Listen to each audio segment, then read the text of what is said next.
Okay, I think I'm live, you guys. Let me know if you guys can see and hear me. I'm waiting for everything to connect here. Okay, let me make sure this is muted. All right, can you guys see me? Okay, good. Sorry, I was running a little bit late. Okay, hey, you guys. It's cold. It's sweatshirt season, okay? We had a little mini blizzard up here yesterday in Minnesota, so snow came earlier than usual. So it's kind of cold out. Yeah, I don't even know. I'm trying to have energy for this stream. So forgive me if my energy is not like all the way 100% because there's so much stuff going on right now in Nigeria. And I know people have been coming at me like, oh, you got to do a stream. You got to talk. You got to go live now. And I couldn't go live yesterday. It was way too hard, talking to family, talking to friends, talking to subscribers, just seeing all the stuff that was going on that I was being sent. Emotionally, I could not go live yesterday. So I'm going to try and hang in there and go live today. It's been hooey. And I think back to when I was telling you guys this a few weeks ago, and I was saying that October is going to be a crazy month.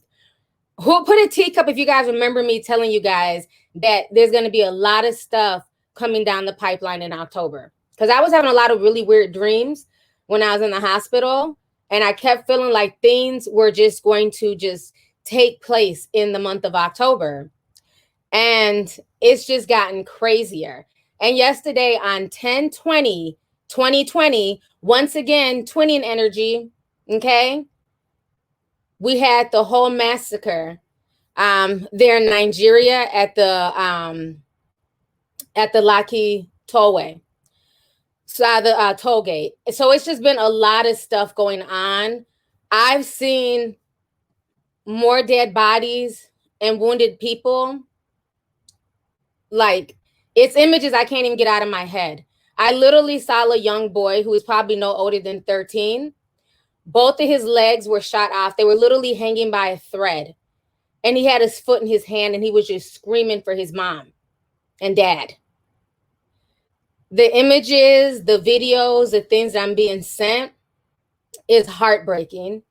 It's heart-wrenching. But this is the truth of the matter. You know what I'm saying? This is actually what is going on. No chaser. And I feel like, am I the only one? I feel like I'm legit going through PTSD. Like, I feel like this whole year has just been a big thing of PTSD for me and for other people. Remember, everything kicked off globally. This whole global 2020 in energy, it all kicked off in my city, here in the Twin Cities with George Floyd. That was the catalyst for everything that we're seeing. It happened here. So watching those videos, hearing those gunshots, I keep having PTSD from when we were running and down at the riots. And then 2 weeks ago, I watched 3 people get shot outside of a club in downtown Minneapolis. So I'm just like constantly getting hit with trauma. And I think it's just starting to take a toll on me because I probably only had like 3 hours worth of sleep because it's just so much. It's so much, and this year has just been rough for everybody. It's just been really, really just emotionally draining. On top of that, the whole thing with the C-19 and trying to, deal with that.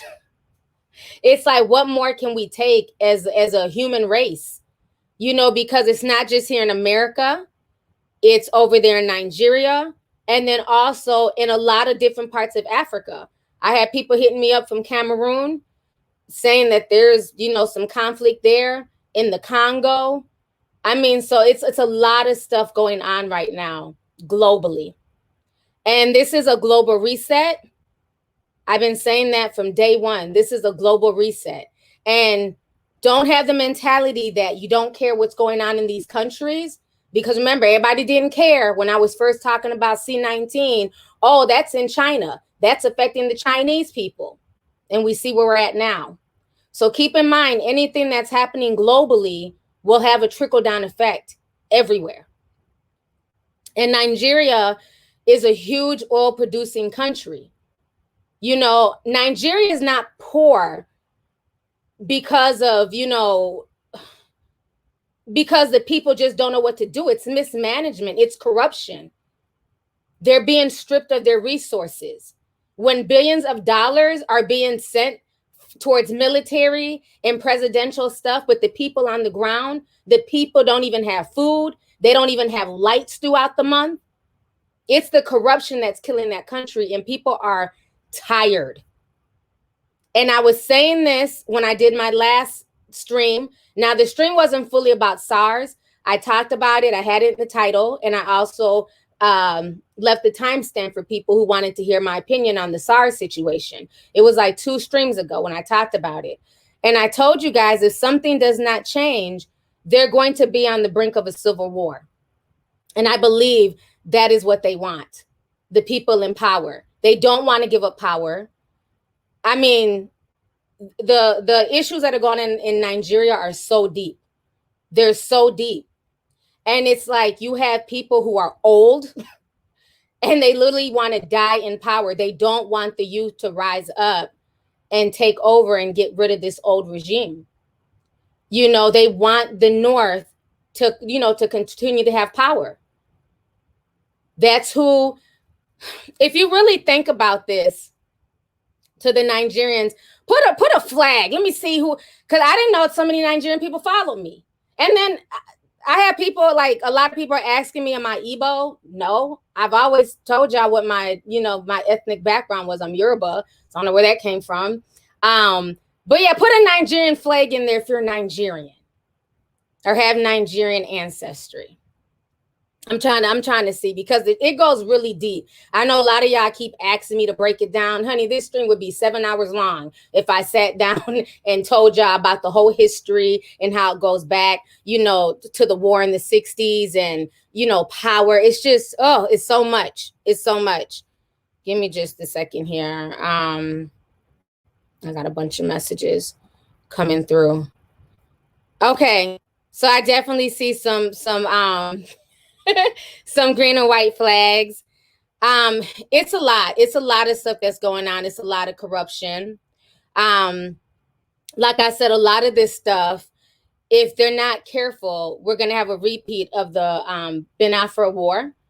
And that went on for 3 years. It went on from July 6, 1967 until January 15th, 1970. And at that point, the people in the South were trying to break away from the people in the North. So it was like a huge civil war. Millions of people died. And when it was all said and done, nothing got resolved. They weren't able to break away.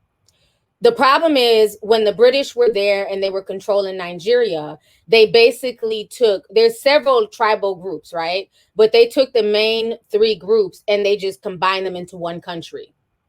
And it's just been chaos ever since. And they left the people in the North, which is mainly the Muslim, the Hausa and Fulani people, in charge. And they don't want to give up power. So the Southerners at this point, they feel like they want to just break away. They feel like Nigeria should be 3 different countries. It should be the Yoruba here, Igbo here, and then Fulani and Hausa there. Because the money is not trickling down to the people. And people are tired. You know, people go to school, get degrees, only to be doing menial work. You know, so the youth are tired. And yes, thank you, a lady. It goes back to colonialism. It goes back to the British rule. They came in, they colonized, they created division. And before they left certain people in power so that way they could low key still keep Nigeria on puppet strings. And this has basically been affecting the country ever since. So even though colonialism ended, it ended, but it still, you know, it still caused a huge divide. You know, they're still not really running that country accurately. And this has been going on like just for generations, and people are just really, really tired. Let me go ahead and read some of these comments here. Oh, it's been a long 24 hours. Hey, Travis Timmons, thank you for the $10 super chat. I appreciate it. He writes, #1 fan. Thank you. Yadara since $9.99 says, I finally get to watch you live. Thank you so much. Thanks for the super chat. TJ sent 20 says, I'm a second generation American with Caribbean parents. Police in the Caribbean will extort people, especially when they know you have family living in America. I'm praying for our Nigerian brothers and sisters. Yes. And the corruption with the police is so crazy. Like I told you guys on the last stream, police brutality is not an American issue. Not only an American issue. It's an issue here, but it's not just here. You have to think of police brutality on a global scale. Everywhere from Africa to the Caribbean, once certain people get placed in power, they go about extorting the people, abusing the people, raping, killing the people if they're not able to get their way. So this is what they're fighting for. People are tired of SARS and the abuse that they've been facing for years. CB sent 5 says, showing love T, finally made a live. Thank you so much. I appreciate it. 8 the Great says, how about, how was Beyonce forced to speak on SARS? That energy vampire wench. We're going to get on Beyonce in a second. Give me just a moment. Tiffany A says, love the look T. Child, Tory Lanez has us all drained. Yeah, me too. Thank you. Gilded Star says, thank you for all you do. Your hard work doesn't go unnoticed. Sending love to Nigeria. Thank you so much, sis. I appreciate that. Miss EB says, sent 5, and she says, I pray things will get better. Thank you. So like I was saying, a lot of this goes back generations. So I want to show you guys this video. This was from like 4 years ago, matter of fact. The BBC was talking about the corruption of the police in Nigeria, SARS, and just how commonplace it is that these police officers will stop you, harass you for money, and if you do not give them the money, they will literally kill you. So it's really disturbing. So I want people to realize when these kids are saying that they're fighting to end SARS, it's that serious. Like literally, when you get to a checkpoint, you better not have a smile on your face, because just even something as simple as a smile and showing joy may tip them off to, oh, you might have money. Even something as simple as having dreadlocks, oh, you must have money. Don't have tattoos. They swear that you're one of these Yahoo boys. And then at that point, they think you have money. So it's crazy. Let me go ahead and show you guys this. Give me just a second here to pull up this video. Where is the video here? Okay.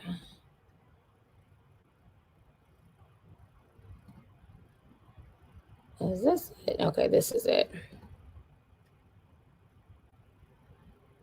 Okay. Last month, the police officer stopped him to demand a bribe.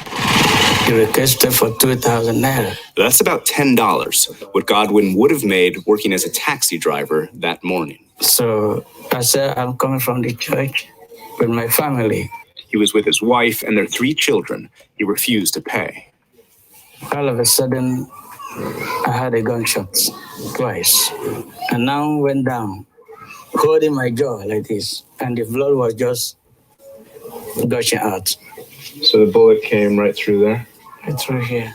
The officer had shot him for refusing to pay $10. What gave him that audacity to shoot the gun to innocent people? We were not robbers. The perception has been that the police is corrupt. You can abuse the rights of the average citizen. Kemi Okinyodo studies police corruption. She says low salaries and a culture of impunity has led to this. 10,000 naira. Videos on local media show police officers inside people's cars demanding money. Settle us. Just give us a 10,000 naira. The officer exhibits no shame. His victims reveal no surprise. This is the number of the ATM. This is a code. I don't have 25,000 naira. Okay, I don't have more than 2,000. In Nigeria, this is daily life. For some, when the person asking for money has a club or a gun, bribes are more like ransoms. The low-level corruption makes it worse when you come in contact with police officers, when you go and report a case and a case. Okay, so I want to just show you guys that. So you guys see like how they're just so bold with it. And for $10 because that man didn't give him $10. He shot him in the face. And if you later on watch the interview, they also shot his wife while she was breastfeeding their baby, and they killed his wife. All that over $10. So that is what these kids are trying to fight for, because the corruption has gotten so bad, where they're just blatantly, if they come to you, if you get pulled over, they say, give me money. You don't have it. They're just shooting you. And people are tired. So it's really scary, all the stuff that's going on. So I want to go ahead and kind of segue into the whole Beyonce situation. So we had a really good conversation yesterday on Instagram. It caused some drama, but I don't care. I'm gonna say what I gotta say. Basically what went down is that there's an Afrobeat artist. Her name is Tiwa Savage, and she has some dope songs. She was featured on, how Beyonce did her whole album this past summer. She released it on Disney Plus called Black is King. And so she went to Nigeria and other parts of Africa. She took a lot, from Nigeria, showed a lot of cultural references. There was a lot of African spirituality. I did a whole breakdown on the video several months ago. So basically, Tiwa was calling out Beyonce because she feels like, you're Beyonce, you should be doing a lot more, and you should be speaking out. Because you've used our culture, you've come to Nigeria, you've had people, work on your album and everything else. So she was calling her out. And I had a few things to say about this yesterday. Some folks got their feelings, honey, but it made me no difference. So let me go ahead and show you guys what happened. And then Beyonce's publicist, Yvette, came out, and she didn't say Tiwa's name, but you could tell she was addressing Tiwa. So let me go ahead and show you guys this here. Give me just a second to pull this up.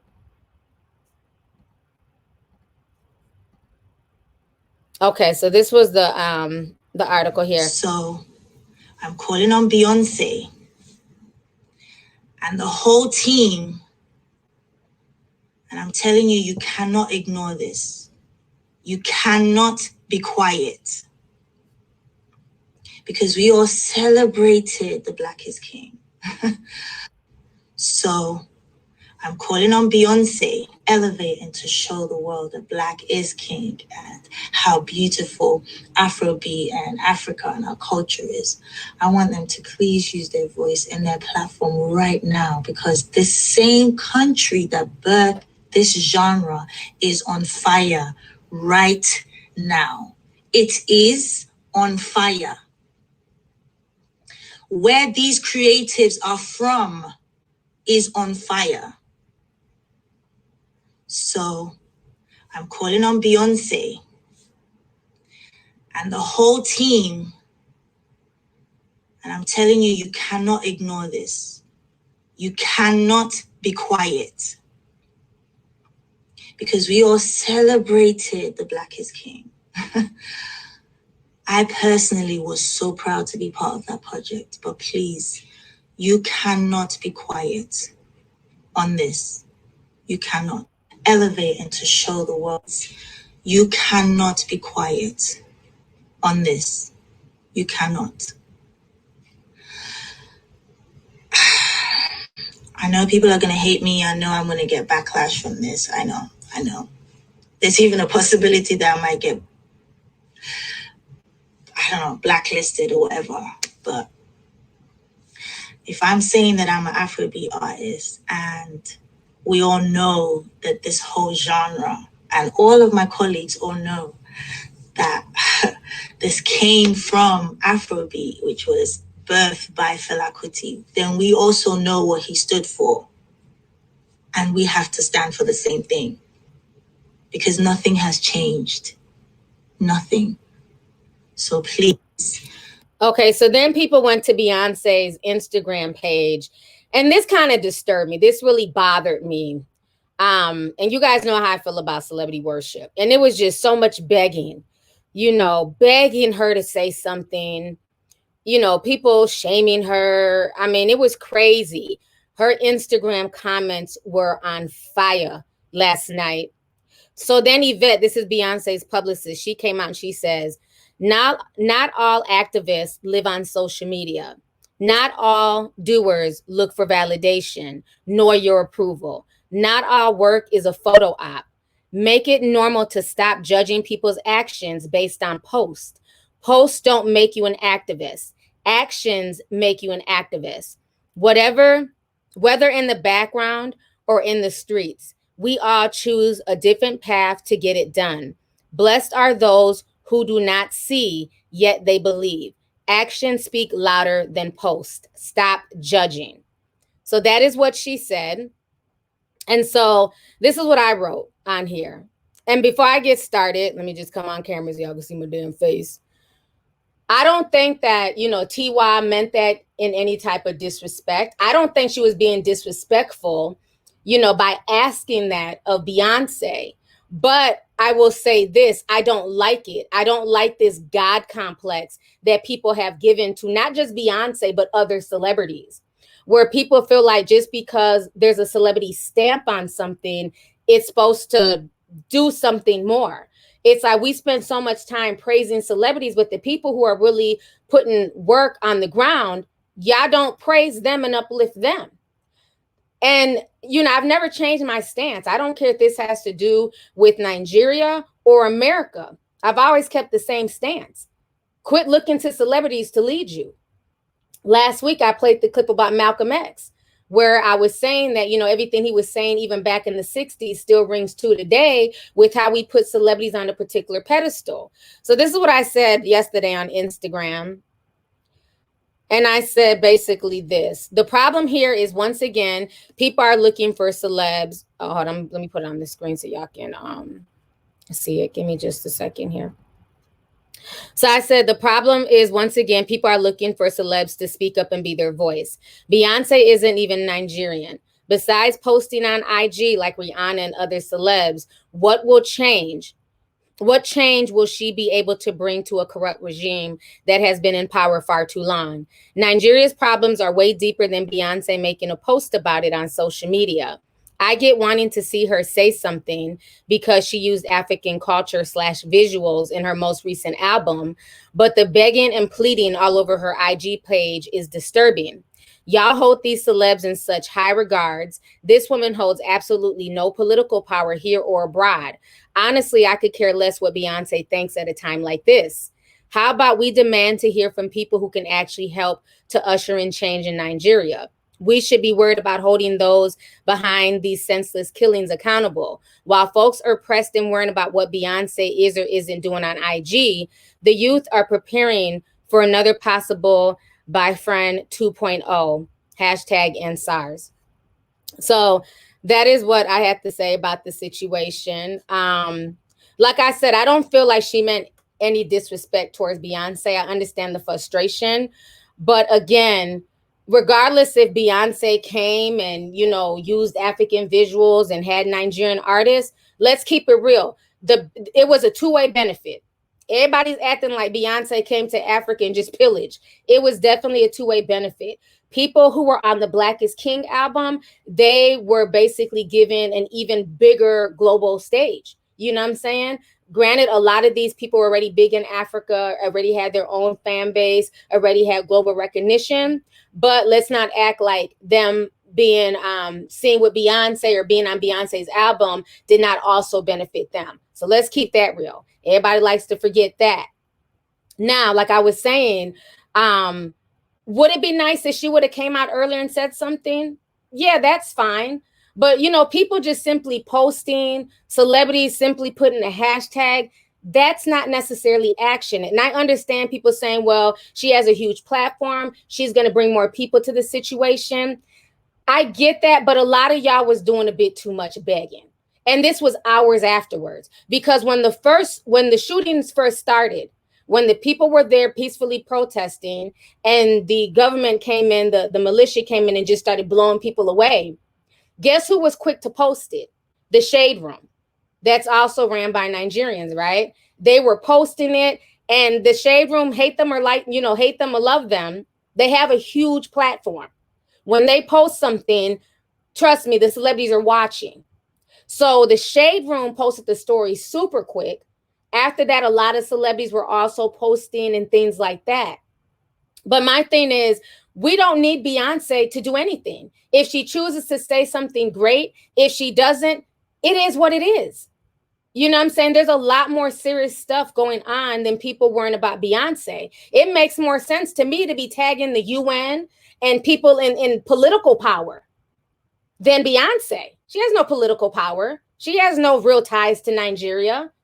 You know, so and a lot of times with her, she tends to work behind the scenes. I remember when she was getting a bunch of backlash during these different riots that had gone on in America, like the Mike Brown situation, the Eric Gardner situation. And people would say, you know, where's Beyonce? Where's Jay-Z?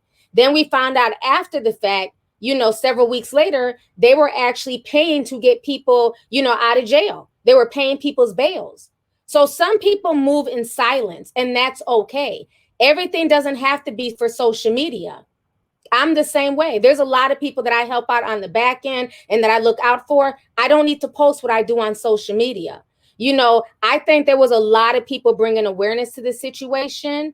Let's praise those people, you know, instead of worrying about Beyonce. So anyways, what ended up happening last night, because I didn't go to bed till 3 o'clock in the morning. I had time because like we were up all night yesterday, you know what I'm saying, just discussing all this stuff on Instagram, going back and forth, you know what I'm saying, with people. They literally woke her ass out of bed and was like, Beyonce, bitch, get your ass up. They're dragging you all over your Instagram. Beyonce's ass done woke up at 1 o'clock in the morning, honey, and wrote a whole statement about SARS. They done punched her so bad, her entire statement was in green, white, and green. Honey, I was dying when this came out. Let me go ahead and show y'all this. And this was my post. Some people got offended by the title. Y'all know me. I don't give a shit. This is my Instagram. I title and post my stories how I want to. Don't like, unfollow. So let me go ahead and show y'all this. Give me just a second. So I had posted Beyonce forced out of bed at 1 a.m. to release a statement about SARS. So this is what Beyonce wrote. She says, I am heartbroken to see the senseless brutality taking place in Nigeria. There has to be an end to SARS. We have been working on partnerships with youth organizations to support those protesting for change. We are collaborating with coalitions to provide emergency health care, food, and shelter. To our Nigerian sisters and brothers, we stand with you.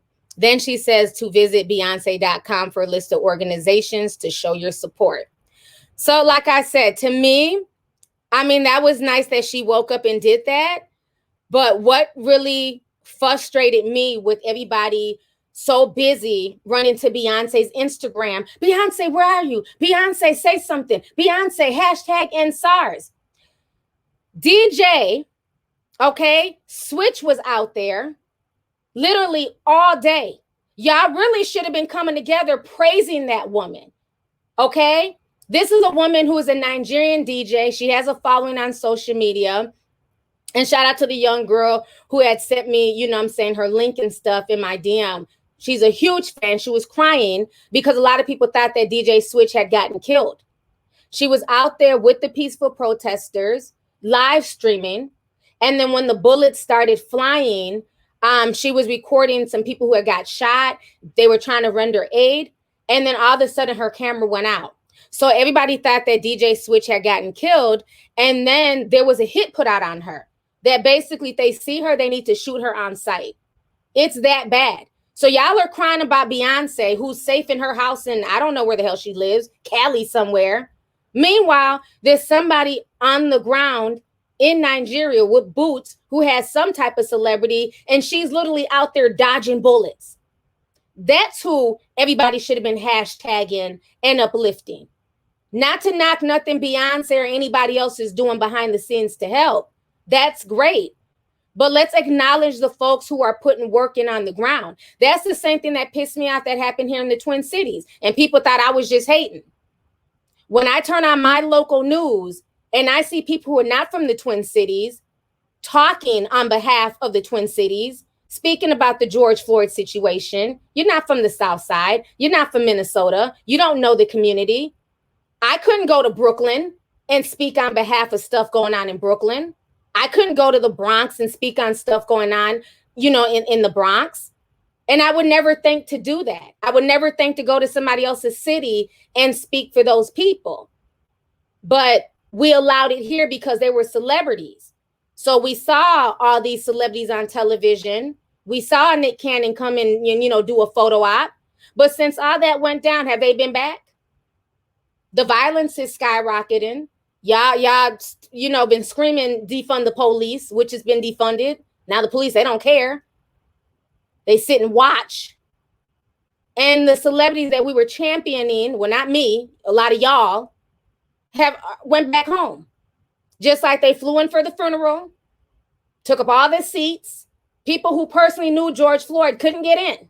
But somehow T.I., Tiffany Haddish, Kevin Hart, people who never met this man had front row seats. The celebrity worship is ridiculous. Okay? And it makes no sense to me. There are people here in the Twin Cities, not me, but there are people here in the Twin Cities who've been putting in work for years, helping with gang violence, helping with, community efforts. They should have been on the national television on CNN, speaking about the community, speaking about George Floyd, speaking about the South Side, not people from New York who this was their first time in the Twin Cities.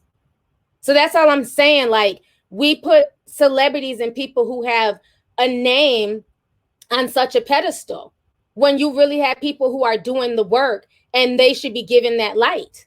So when I say that, I'm not saying it from like a hating place or you just want to be on the news. I don't do interviews and I don't hop, on the news, and I don't get up and do speeches. I'm a YouTuber. That's it. That's all. Anything I help with is usually just behind the scenes. I don't want to be the voice of anybody. I'm not the most articulate person. I come here, I have dialogue, I have discussions. But if I can be the voice for those people who don't have a platform, I will do that. And I think those are the people that we need to uplift. So for y'all who don't know, yes, Jay, he said, I agree to the celebrity idolization is not right. Yeah, it's just too much. Let me show y'all what DJ Switch was doing yesterday while y'all was crying all day, all night on Beyonce's Instagram page, begging for her to say something. She released a statement, and this morning, people still got killed. So they didn't change anything, right? But let me show y'all what DJ Switch was doing literally all day yesterday. I mean, literally risking her life. It just made me have so much respect for her. So this is DJ Switch. And so this is what I wrote. I said, Nigerian female DJ Switch has been posting on IG Live the past 24 hours off and on. She has been showing the world what's happening in the streets. Earlier today, it was announced that the government put a hit on her, yet she's still on the ground helping the wounded and risking her life to bring freedom to Nigeria. She and countless others are the ones who people should be uplifting, praising, and checking on. Also, while streaming with Sam Khalif, security operatives continue to fire gunshots at her and her team. #end SARS. And then I went on to write, y'all can get mad at me all you want over my Beyonce post, but I said what I said. Uplift the Nigerians on the ground risking their lives and stop worrying about Queen B and what she posts on Instagram. 100. So this is listen up, please. It's morning. We're wearing the same clothes, same matter, different day, but it's from last night. There's no curfew right now. It's morning, and they're not even shooting up. They're shooting stray bullets at us. They are. Listen up, please. It's morning. We're wearing the same. They are positioned by the side of Lekki Expressway, and we're taking some guy to the hospital right now. Please, I'm begging you guys. I'm begging you people with everything that we have. Look, there are people here. We're not enough. We need more. They are positioned by the side people. We need more people. We need known people. We need support. You need, look. They're still shooting even as we're going back. You can hear the bullets. So please, we need to come up people. We need more people. Nigeria, these men will do whatever it takes, whatever is in their power to make sure that we don't have the change that we deserve. Please, please, please, and please. Please, please, and please. Nigeria. Look at. I can't show you that. They're shooting from, I think, the barracks or something. See, they come for the war. They come for the war. Put your head down, Everybody head down. Head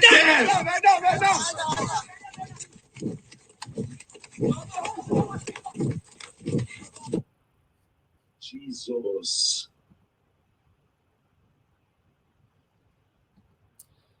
Whew. So that's her. Now let me say this. I'm not saying that everyone, because you always got people who act like when I say something, I'm somehow painting everybody with one brush.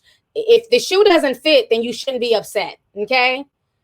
I'm saying to the ones who were sitting there stalking Beyonce's page and you know, on there upset about Beyonce not posting something all day, every day yesterday, use that energy to uplift people in your own country. Of course, you had people who were uplifting her and giving her props and thanking her. But I'm just saying that more people should have been worried and concerned about her and her putting her life on the line than about Beyonce not posting. So that's how I feel about that. I mean, the whole situation is just very scary. Has anybody heard from her today? Because I've been kind of off and on social media. So I don't know if she's posted anything recently. Let me go ahead and read some of these super chats here.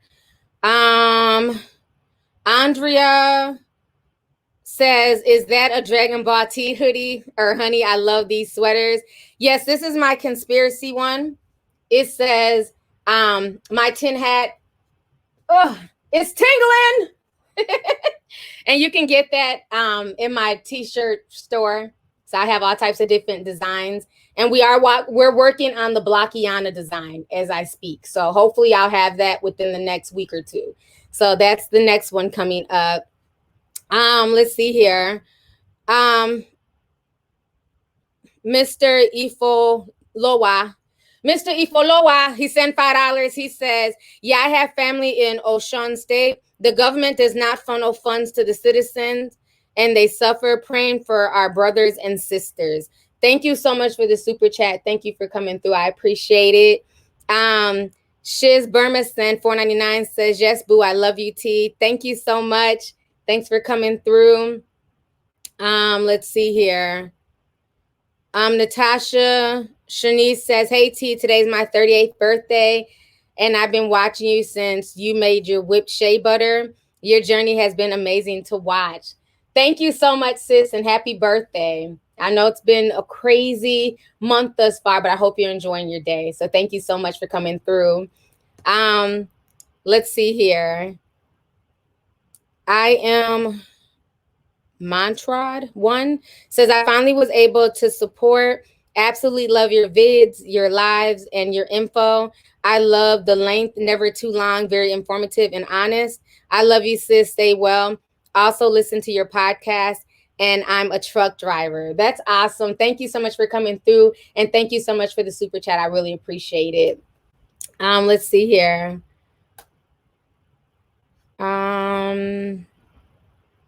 Darylyn Quick sent 5. She says, love you, T. I understand Tiwa wanting her to speak out, but she didn't even give her enough time to speak on it.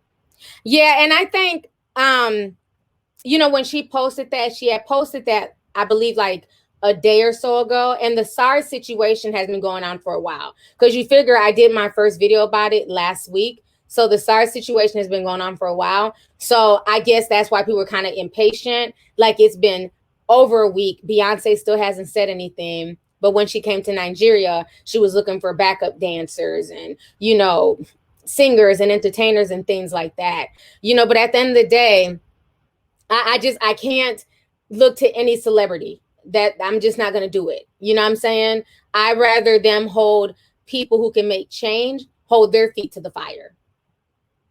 So thank you so much for that. Alexis B sent 10. She says, why is everybody worrying about what Beyonce is doing? They should be worrying about what they can do to help. I agree. Maria K says, hey, T, loved you since I was in college many years back, but sending love from the shy. Thank you so much. I appreciate it. Let's see here. Hey, T, love you. I agree with you. If she profits, then she can speak on it. That was from Jazzy Huggins. Thank you so much for the super chat, sis. Sabrina says somebody on Twitter was saying if Beyonce had posted sooner, things could have been prevented. Wait, what? Are they serious? Y'all think Beyonce has that much power over a country that she's probably been to a handful of times? Like, come on, that's what I'm saying. That's the stuff that's just so annoying. And that's like the goofy comments that people were posting as if this woman posting something is supposed to just dissolve over 50 years of conflict. It's ridiculous. I can't even believe that somebody fixed their mouth to say that on Twitter. Like if Beyonce would have said something, nobody would be shot right now. Are you serious? Some of you guys talk as if you have no teeth. Let's see here. BL Sherelle says B throws her money around, bails out protesters, funds organizations. She don't need to be on the front lines. Throw her money like she's been doing. That's the best asset to all these social issues. Not trying to be Ice Cube or Diddy. Thank you so much, BL. I appreciate you coming through. Thank you for the super chat. So yeah, it's just, you know, it's too much. Like y'all need to stop trying to put these celebrities on a pedestal. For real, for real. Let's see. Somebody sent a $50 super chat. Aisha Muhammad did. She says, hey T, did you hear about the case in Ottawa, Canada? A cop killed a Somali man in front of his mother. He was acquitted of all charges. Literally, Canadians were like, okay, whatever. The video is gruesome. Much love. The Somalians are praying for Nigeria. Thank you so much, sis. And thank you so much for the $50 super chat. I really appreciate it. I have not seen that video. It's turmoil literally happening everywhere. Like literally globally, everywhere, some type of turmoil. It's really sad. It's really sad. But thank you so much for that. I'll definitely look up the story after the stream so I can find out more about it. So I appreciate it. Tai Jones says celebrities are capitalist. They benefit off of the same system that they tell us to destroy. They sure are. And a lot of people learned the hard way with 50 Cent. See, now everybody's mad at 50 Cent. You know what? 50 Cent needs to quit playing. He was already going to vote for Trump. He just wanted an excuse to be messy. So if you guys don't know, 50 Cent had took to Instagram and he basically posted like the tax, you know, percentages of like for New York and New Jersey. And he was saying that basically Joe Biden, his tax plan is just ridiculous. So he was voting for Trump. So of course, Trump is having a field day with this, you know, and again, a lot of these celebs, especially if they have a lot of money, they're going to be thinking about themselves first and the people second. I mean, that's just what it is. That's why you have to depend and support people who are from that movement, who are from that community, who are trying to make change, who live in that, you know, that area, because they can be relatable to the people there. Somebody who lives in a whole nother country in a $10 million mansion, I'm not saying they can't relate, but are they going to be, you know what I'm saying? It's just easier for them to cut a check. You know what I'm saying? So anything they say, it's just going to be in the form of their brand. 9 times out of 10, they're not going to be out there dodging bullets. Half of them didn't even show up to the damn riots to walk alongside the people. You know, so it's just, I don't know. It's very interesting. Sickled but not broken sent $4.99. She says, I'm Nigerian. My dad and husband have both been victims of the Nigerian police abuse. We need to stop looking at celebrities to fight our battles. I agree. Thank you so much for the super chat, sis. Appreciate it. Ben Dollars says, Beyonce is Oshun. She should use her powers. Okay, y'all are wilding now. I keep telling y'all, Beyonce is not God, okay? She can try and, you know, put on a dress and do her hair and makeup like she's an Oshun, but she's not God. She's just Beyonce. But that's funny, though. If only she had the power, right? Lakia sent 10. She says, hey, T, love when I catch a live. Didn't you say watch what happens in October? This world is getting worse. Every day is something new. Shake my head. It's sad. Yes, sis, and thank you so much for coming through. I did say that about, I think maybe 2 weeks ago, well, back when we were in September, and I was just saying that October is going to be a very crazy month. I had a lot of crazy dreams in the hospital. You know, I see a lot of stuff in my dreams. And granted, I was undilated, but still, you know, I see a lot of stuff in my dreams. And I just felt like October was going to be crazy. And so far it is. And I also feel like the election is, 13 days away. I don't know what's going to happen, you guys. I don't know who's going to win, but I feel like whoever wins, it's going to be some type of chaos here in the country. I don't know if you guys saw Obama earlier. He was going off. Whoo, Obama was throwing shade and I was here for it. Obama was talking tall shit. Okay, he was dragging Trump. You know, I said, I guess Obama had time today because he came out there and he said what he had to say. He was like, if I had a Chinese bank account, they'd be calling me, you know what I'm saying, Barry Bangkok or some shit. He had me dying. I said, okay, this is the Obama that I wish would have seen more of in the damn White House. You know, so he was saying what he had to say, but it's going to be very interesting. Right now, it's the 21st of the month. There's going to be a lot more chaos to come. And I definitely feel like there's a civil war that's going to be brewing in Nigeria. And one thing, you know, with any war, there's casualties. Like nobody ever gained change, be it peace or otherwise, by just, you know, protesting peacefully. There had to be bloodshed. So as much as this breaks my heart and it made me cry yesterday watching all those videos, it's heartbreaking when I'm seeing a child, you know, who's 12 or 13 and he's literally holding his foot in his hand screaming. That shit that I'm never going to be able to get out of my head. But I also understand that, you know, it's a reset and a change has to come. And with the change, especially in a country like Nigeria, there's going to be bloodshed. There's going to be people losing their lives. You know, hopefully it won't be long, like a 3-year war, but something has to give.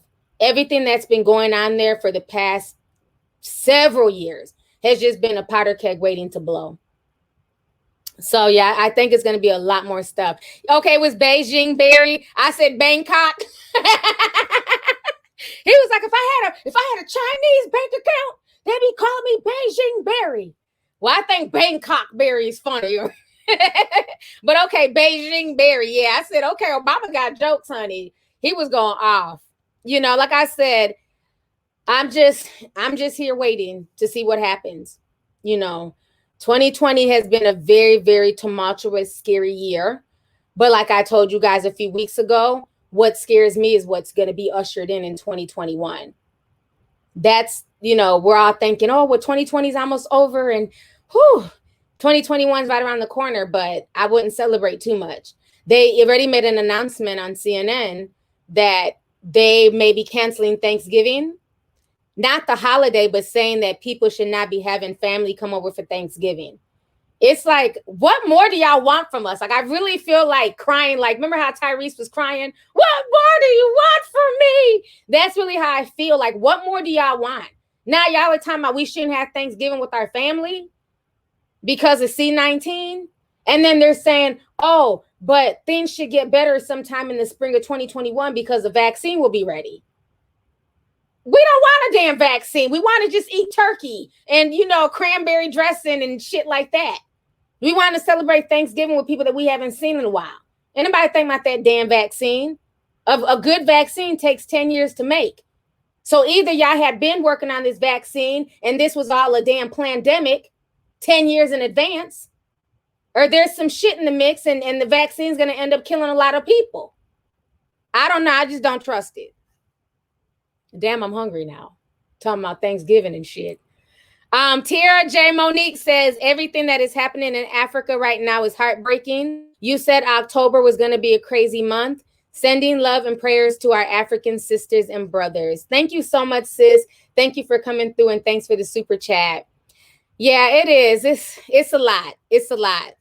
So I've been out here for 48 minutes, you guys. I don't really want to rush off. So if this stream ends up being a little bit longer, like an hour and a half, 2 hours, God forbid, to the ones who complain, can you just let me just stream as long as I need to? Because I've been stressed and I just want to sit here with y'all. Let me see here. Somebody in the chat. Bree Breezy says, T, I love your political videos. I could watch them all day. I know the Discord is for your special viewers, but please drop at least some of them on your podcast, please. I am working on a podcast with somebody who's very versed in politics as well. So We might do it tomorrow. We'll see. But I am working on that. I wanted to get my mom to come on a podcast so that way she could speak further about SARS and other things going on in Nigeria. She said she would think about it, but my mom is not a social media person at all. She's like, that's your realm. All them people are crazy. I don't want to be bothered. That's my mom. But she said she might. So I'm trying to talk her into it. I would love for her to come on my podcast and really speak, because literally my mom calls me every morning ranting and raving about everything going on in Nigeria long before all this happened. Like literally that's our conversation every morning. Do you know what happened now? I just got sent this on Yahoo News. So like that's our conversation every morning. So I would love for her to come onto my podcast. I'm going to ask her again. Maybe, I know she's probably watching. She's been watching my live streams too. She was trying to get on me like, don't be on your live streams cussing so much. I'm like, Mom, don't this is my domain. Don't come in here trying to dictate how I run my show. You know, Nigerian moms, they still treat you like you're their child. You know what I'm saying? Like you're still their baby, no matter how old you are. You know, so that's an African mom. But I'm going to ask her again and see what she says. But thank you. I'm glad you like my political stuff. You know, some people feel like I should just stick to celebrity news. But every now and then I do like to hit politics, you know, because I know what's going on, you know, so I like to talk about it. Let's see here. Serena Haynes says, nobody wants that damn microwave TV dinner vaccine. Thank you. Okay. She says, I agree with you, T. Love you. Pronounce Cesarina. Ooh, okay. That's pretty. I wouldn't have thought it was pronounced like that, the way it's spelled. Cesarina. I like that. Thank you so much for the super chat, sis. I agree. Don't nobody want that vaccine that they done pulled out of nowhere. He was talking so confidently too. Oh, you know, y'all may not get Thanksgiving with your family, but don't worry, because come spring, the vaccine will be available and then you can go see them. Nah, brother, you need to slow the hell down. You're talking too quick. I know a slick tongue person when I see one. What you mean we don't get Thanksgiving turkey with our family, but we get, you know, we got to look forward to a vaccine come this spring. So are you trying to say that the vaccine is about to be mandatory? Are you low-key saying that we can't fly or travel without first getting the vaccine? There's some shit in the mix, and I'm not trusting it at all. Let's see here. Gigi Dome says, hey, T, I work in the lab and perform C19 testing. Positivity is going back up, and hospitalizations too. I would not celebrate Thanksgiving. Thank you so much for that. Like I said, I've been seeing it where they're saying that it's going back up. Can we at least have like our immediate family come over? Like, can my brothers and my mom come over? Or is it just going to be me and my two kids like we did on Easter? I don't know. It just sucks. It just really sucks. I don't know. Let's see here. STL Chaluta says, I've been a fan of yours and finally able to catch a live stream, plus become a member. I appreciate your opinion and giving the real news. Thank you so much, and thanks for coming through, sis. I appreciate you. Let's see here. Alexa Capella says, who complains about long streams? They're never long enough, in my opinion. Thank you for keeping us company through work, chores, etc. Thank you so much, sis. I appreciate that. You'll be surprised, honey. People find everything. There'll be somebody now. Oh my God. I can't believe you wore a sweater. Oh, I didn't get to see your boobs. Honey, they will find everything about. They'll complain about the fact that this is red. You know, so it's always something. But, you know, we ignore the people who just complain about goofy stuff, honey. Sierra sent $9.99. She says, it's 9:21, Auntie. I don't care how long the live is. Do your thing. I love you. I love you too. So let's see here. We talked about Beyonce. We talked about DJ Switch.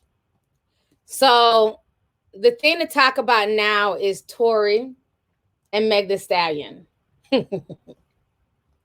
This situation literally it annoys me because this has been going on. Think about this. It's now October 21st. All of this came into our consciousness July 12th. July, August, September, October.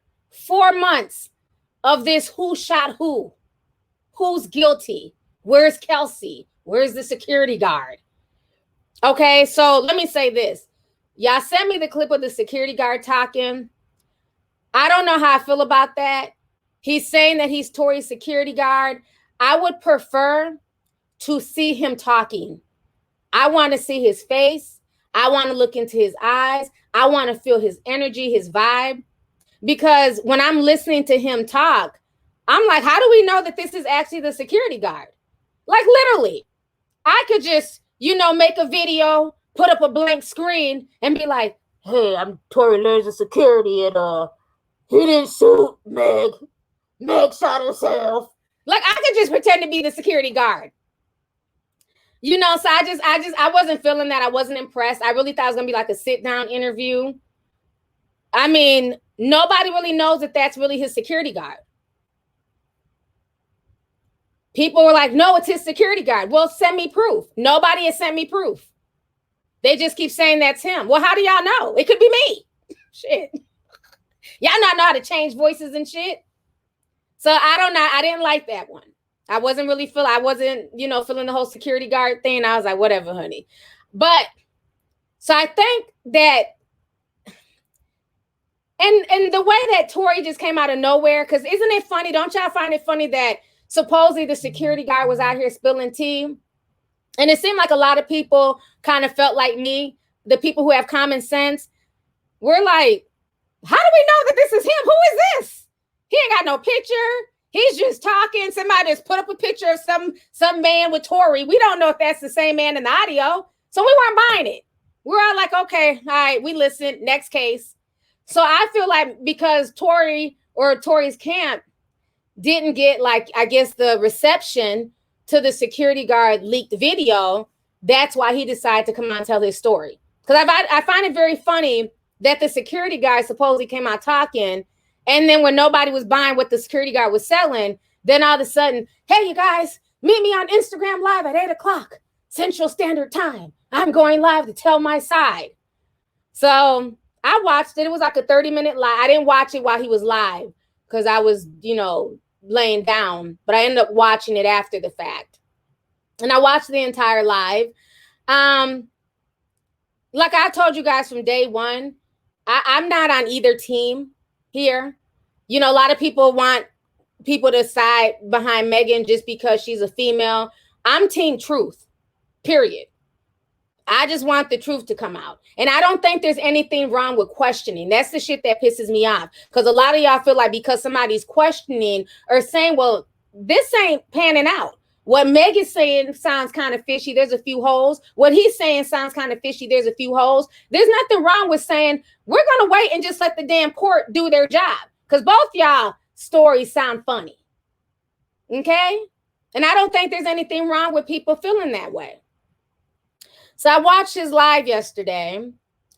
And he seemed, the vibe I got from it is I felt like he was basically reiterating a lot of the talking points that me and other people have said on social media. It's almost like he's watched all these social media videos with people asking questions because people have the right to ask questions. And he has the right to tell his story. Megan had no problem going live 3 times and telling her side of the story. So I'm not knocking him for that.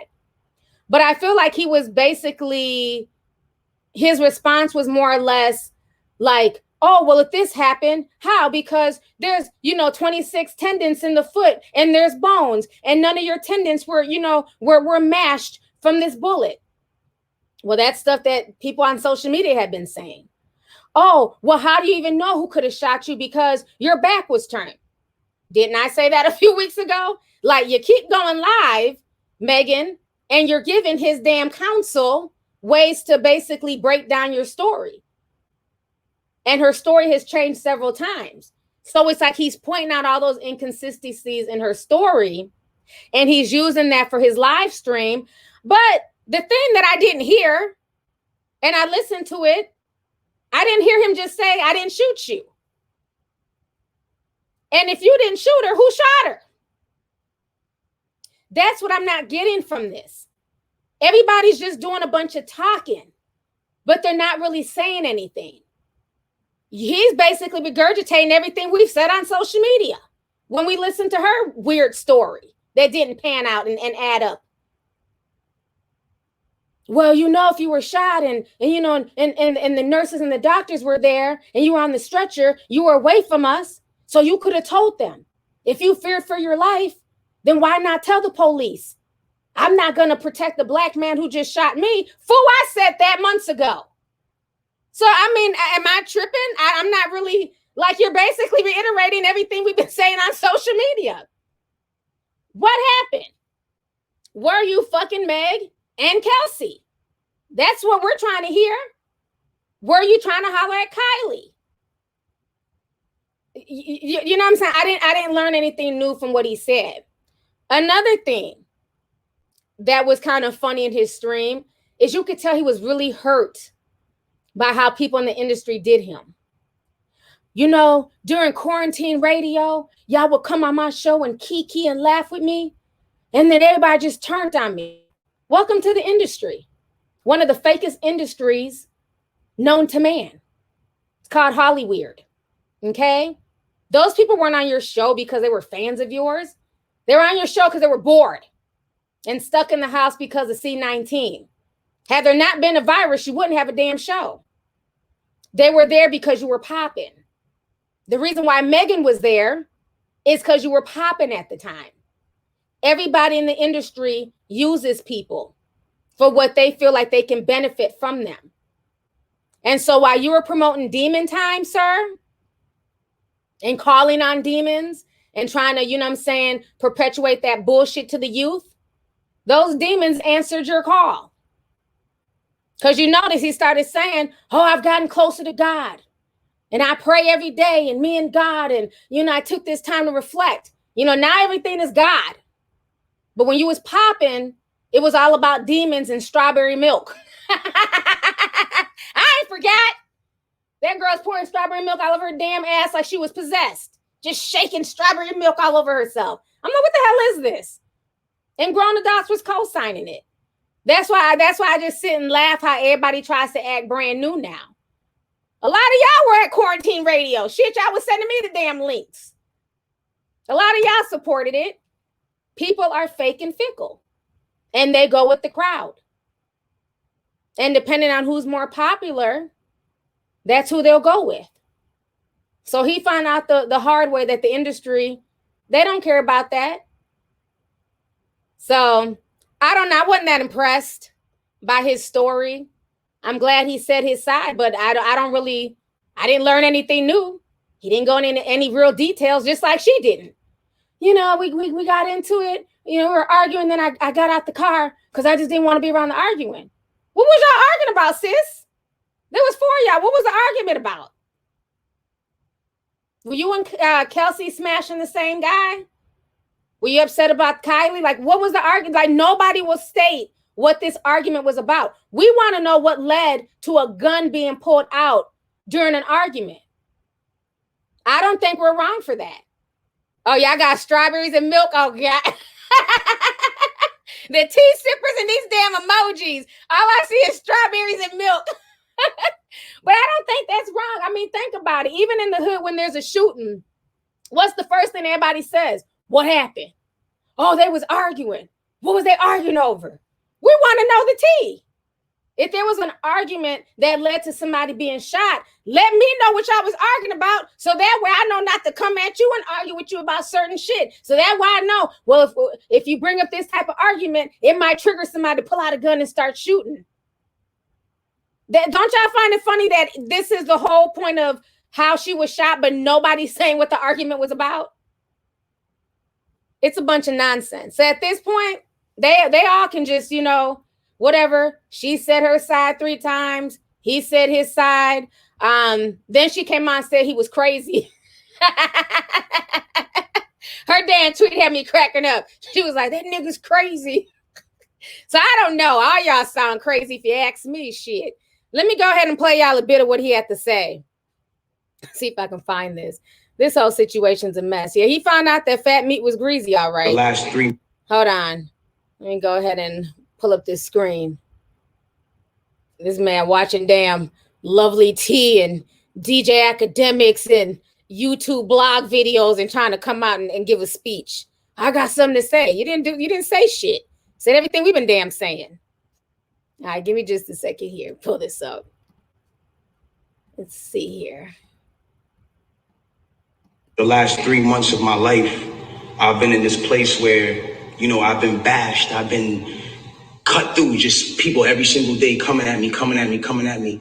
And it's crazy because the whole thing about it is like, when this whole debacle or whatever you call it came about, the whole time it's like she knows what happened, I know what happened, and we know that what you're saying and what the alleged things and the alleged accusations of my name is are not true. It's falsified information, it's false information, and it's not accurate information. I don't ever want to come off like I'm here to bash this girl or I'm here to talk down about this girl or ever be at a place where like I'm disrespecting her, because to me as a person, she's still my friend. No matter what, even if she doesn't look at me like that, I look at her like she's still my friend. The last 3 months of my life, I've been in this place where, you know, I've been bashed, I've been cut. People like, you know what I'm saying? And it's like, yo, everybody just showed me. I showed everybody love at the top of the year. Everybody was on quarantine radio, hee hee ha ha ha. And the second y'all have an accusation, not even evidence, niggas just come bash me. I'm somebody who just, I don't get a say. Then I understand. Sometimes the way I move is unconventional, you know? And I came to a place where I was dealing with so much just talk and heat and just people coming at me that I made music because I was like, this is how I can speak through what I got. Okay. Honey. Ooh, hold on. On-site injuries, so they can treat it right. You mean to tell me you lied to these people and they just treated you for glass when you had a bullet in you? Just saying, okay, I'll give you the benefit of the doubt. Let's just say they were dumb. You mean called for a gunshot in a Suburban or whatever the car was, found that same Suburban and found a gun in it, see you leaking and didn't check you for bullet wounds. I'll give you the benefit of the doubt and say they were dumb. You then further said, yo, I'm at cotton mouth like a motherfucker smoking. You then say, oh, well, I was trying to protect this black man, so I never said nothing. I didn't want them to shoot me. I didn't want them to kill me. Okay, but when me and Kelsey and Quan were over there being questioned, you were in a stretcher. No one is going to shoot you in a stretcher. You had plenty of time to tell the cops that you were in danger. You had plenty of time. I'm not protecting somebody who just heinously shot me after on-site injuries so they can. This nigga is genuinely crazy. Oh my God. Let me come back on the screen, honey. Tory, you're a tea sipper. Just admit it. Okay. When he was like, you know, they were on quarantine radio. They were he ha ha. He found out that fat meat is greasy, honey. Yeah, they'll key and he ha ha on your shit while you're hot. But, you know, like I said, the whole situation to me is crazy. I know they went to court recently and the judge told him not to, you know, harass her or say anything to her. So I don't know if this is considered harassment. I feel like it's just him telling his side, even though he's not really saying anything. But at this point, I just don't care anymore. You know, I'm just going to wait to see how this plays out in a court of law. Okay. It just, and then the fact, like, I just don't like that phony shit. You get what I'm saying? Like right now, you're being blacklisted. I guess he's saying that people can't find his music on certain streaming platforms. Half the industry is not rocking with you, but he's still trying to act like, you know, I'm not doing this to bash her. You know, we're cool. That's still my friend. And I'm not saying he has to come out there and disrespect her, but don't be fake. Like, you're fighting for your life and your reputation right now. Sorry, we're not friends. She already said that she doesn't consider you a friend. So him saying it just comes off as disingenuous. Just be honest with your emotions. You're upset, you're hurt, you have the right to be that way, you know, feel that way because of how people turned their backs on you and you feel like they don't know the full story. But I don't like that fake stuff. We're still friends and, you know, hey, I'm not trying to bash her. Yeah, you low-key are. And that's okay because she had no problem bashing him. So like I said, at this point, They can miss with the tiny violins. The story just does not pan out. Till this day, I don't know if y'all ever went back and watched that video. We never saw the security guard come out the truck and he wasn't laying on the ground. I don't know if he was off camera, but where's the security guard? Because I'm not believing that audio that somebody supposedly leaked a few days ago. That probably came from Tory's camp. Where is Kelsey? Kelsey's steadily sitting in Instagram comment sections, you know, throwing shade, but she's not saying shit. So, I mean, the people who are there to be witnesses, I don't know if they're intimidated, if they're scared, but all of this is just strange to me. And I think we all have a right to say that this is strange. And I don't like racking my brain over foolishness. I don't know if this is some shit, you know, that ties back to Rock Nation. I don't know.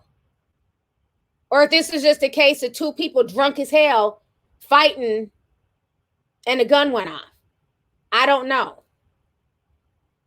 But it just doesn't make any sense. He really didn't say much. He just really reiterated a bunch of thoughts and conspiracies that people have been saying online any damn way.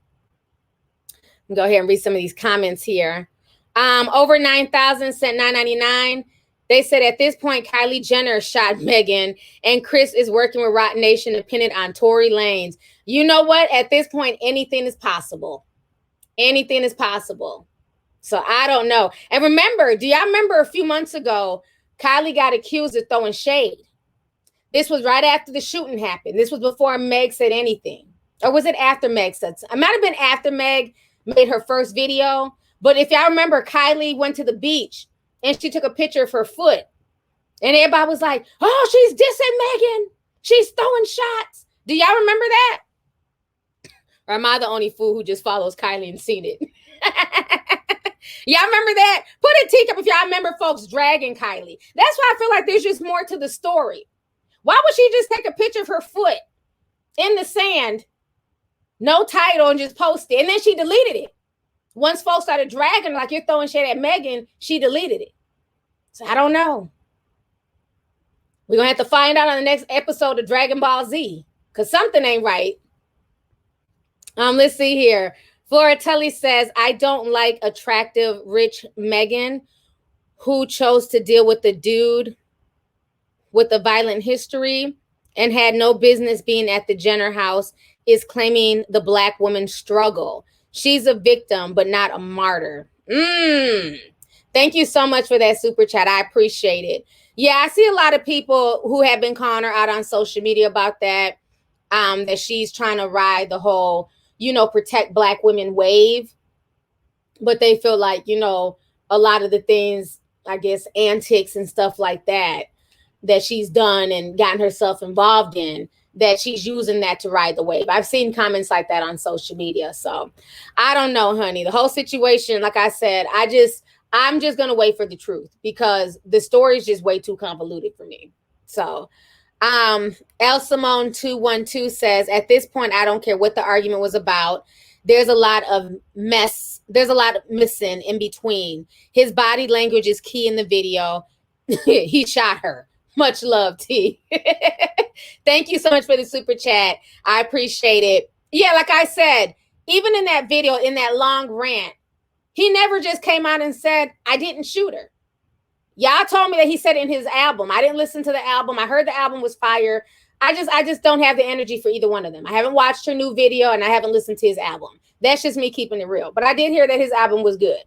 But I guess on his album, he said that he didn't shoot her. But in this live stream, he really didn't just come out and say that.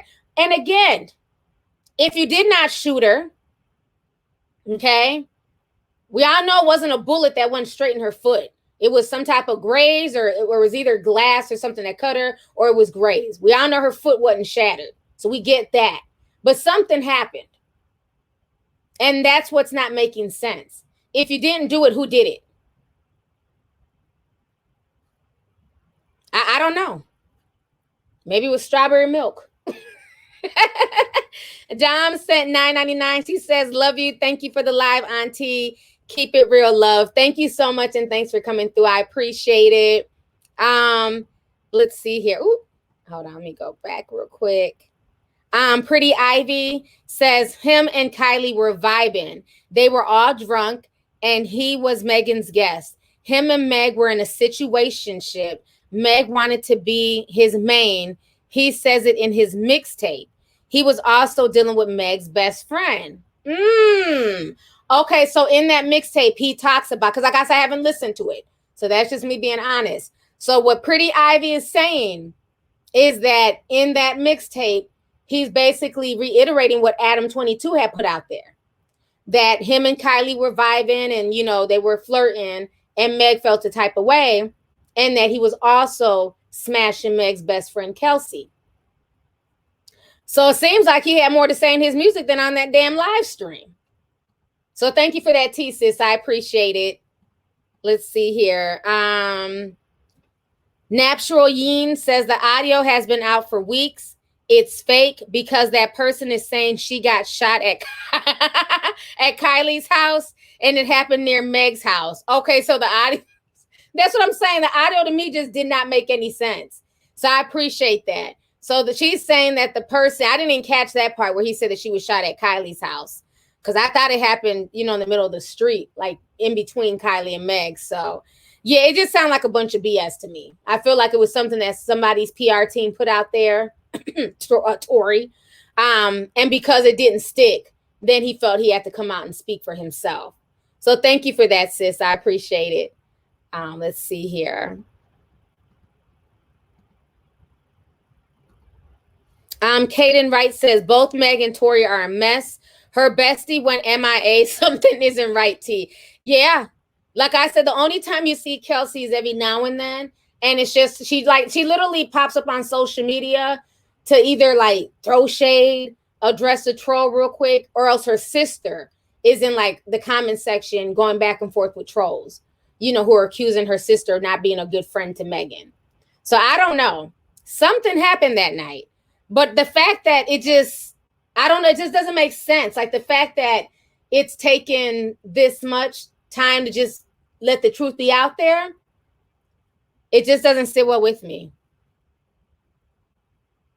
Okay, y'all keep putting feet in here. I keep seeing feet. Y'all are wilding. Let's see here. Tory is lying. He's a little leprechaun. Bree from NYC says Kelsey needs to spill. Petty, messy, and ghetto. Tamara Clark says Tory is a tea sipper. I believe it. Let's see here. Kelsey better run and hide because Rock Nation ain't playing about Meg. Yeah, something is going on with that whole situation. Something, like I said, it's just really fishy with that. And somebody said they signed an NDA. But what NDA would they have to sign, though? If they're all hanging out, you know, I don't know. Like, it's one thing if they're like at Kylie's house. I know the Kardashians, they don't play. If you even come around them, you have to sign an NDA. But what NDA would they have signed between themselves if they're all supposed to be friends and the situation went down? And I'm sorry, if I'm with my best friend and some dude shoots my friend, all NDAs are out the window. I'm singing like a damn canary. Okay? So the fact that the best friend is not saying anything, Tory's just, you know, reiterating conspiracies. Meg's story got holes in it. The security guard, we can't find him. Something's just not right. Something's just not right. Yeah, we about to call it Footgate in a minute because that's what it's turned into. It's a whole Footgate situation. Let's see here. Probably signed one at the house. An NDA would void. Yeah, okay. Ricky Wren says an NDA would void in a criminal case. Exactly. So even if they signed an NDA, it wouldn't make any sense. It wouldn't make any sense. Antonio Martinez says Tory was looking like a high-ass Bobby Brown. Y'all are a mess. I swear y'all are a mess. Yeah, this whole situation is crazy. So on that note, what else do y'all want me to talk about real quick before I go? I've been on here for an hour and almost 30 minutes. So what else can we talk about? Oh, let me ask y'all about this, the J-Lo situation. a lot of folks were giving J-Lo backlash. And let me ask the Latinos, any Latinos and Latinas in the house? A lot of folks were mad because in J-Lo's new song, she's singing about being a laga negra? Negretta? Y'all don't know no Spanish. La negra. Now, I can't pronounce it. Whatever the word is for like little black girl. I thought it was Morena. You know what I'm saying? Boricua, Morena. I thought that's what it was, but I guess it's, La Granita or some shit. So they're like mad at her, and they're saying she's wrong for trying to say that she's a little black girl from the Bronx. But then Latinos are saying that it's a term of endearment for like dark-skinned Hispanics, which I guess, but she's not a dark-skinned Hispanic. So I don't know. Maybe y'all can, let me see. I got to see the word. Okay, what is it? Negrita. Okay, thank you. I didn't have the word in front of me. Negrita. La negrita. Thank y'all for writing it out because I couldn't think of the word. La negrita. So, okay. Is that a term of endearment? Come on, Latinos. I need to know. Or is she capping? And she's doing some slick shit like she did almost 15 years ago when she's saying I'm real and, used the N-word. Carter, talked about, niggas trying to get at her and all that stuff. Because I thought it was Morena. I remember that was a song. Boricua, Morena. She want to be a black girl from the Bronx so bad, honey. Let's see here. Okay, hold on. We got a Latino in here. Let's see. Oh, it just moved. Okay, somebody from Puerto Rico. Okay. It disappeared. We got so many comments. Let me see if I can go back and find it. It was somebody was saying, like in Puerto Rico, it's a term of endearment. Other folks are saying she's a culture vulture. I want to hear from the Puerto Ricans and the Latinos. I want to know, is it a term of endearment? That's how they're like, that's like the big argument online between like a lot of Latinos I've been seeing. Like, no, it's a term of endearment. Y'all are reading too hard into this. So a lot of people are saying that it's cap. Okay. Yeah, Big Pun. Okay, he did that. He did. That was his song. Morena, Boricua. That song bang too. Ain't nothing black about no J-Lo. Okay, let's address that one about people keep saying it was Ashanti singing and it was Ashanti saying the N-word. Okay, first of all, y'all found this out recently in modern, like in the past, let's say 5 years. A lot of people back then did not know it was Ashanti singing it, okay? So regardless if that was Ashanti singing that or not, that does not negate the fact that back then it was J-Lo mouthing it in the video and singing it when she'd be on stage. And it was also J-Lo defending the use of that word. And don't forget Ja Rule and Fat Joe and Irv Gotti and all them coming to her rescue, Diddy too, and saying that she had the right to use that word. So regardless if Ashanti was singing it, did Ashanti get credit? She didn't get no credit from that song. She didn't get any accolades. Nobody even knew that she was singing it. So no, I don't care whose voice was on there. You might as well say it was J-Lo, because she stole a lot of Ashanti's, vocals. But at the end of the day, it was meant to be J-Lo saying those words. So I don't know why everybody's now all of a sudden trying to change history and say, oh, it doesn't matter if she said the N-word. It was really Ashanti singing it.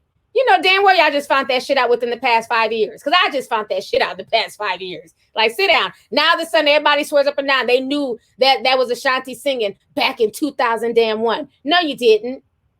Y'all didn't know that shit till Ashanti came out years later and admitted that her vocals were being stolen. You see how folks try to rewrite history? Oh, y'all want me to talk about Sada? I don't know much about him. He's on that remix with Nicki Minaj. Honey, they sent me some of his old tweets. They were very disturbing. And then he tried to justify it. Matter of fact, let me see if I can find the video, because I believe Ak had posted his rebuttal.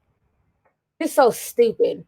He was on his Twitter. My thing is, once you get famous, I think what a lot of famous people need to do, you need to go ahead and delete all your old tweets. If you were problematic when you got on Twitter, let's say you was like 16, 17, 18, and you just said a bunch of messed up stuff because you had low self-esteem, you were jealous, you were bitter, you wanted to be a part of the industry, and because you couldn't, you were saying all types of bullshit.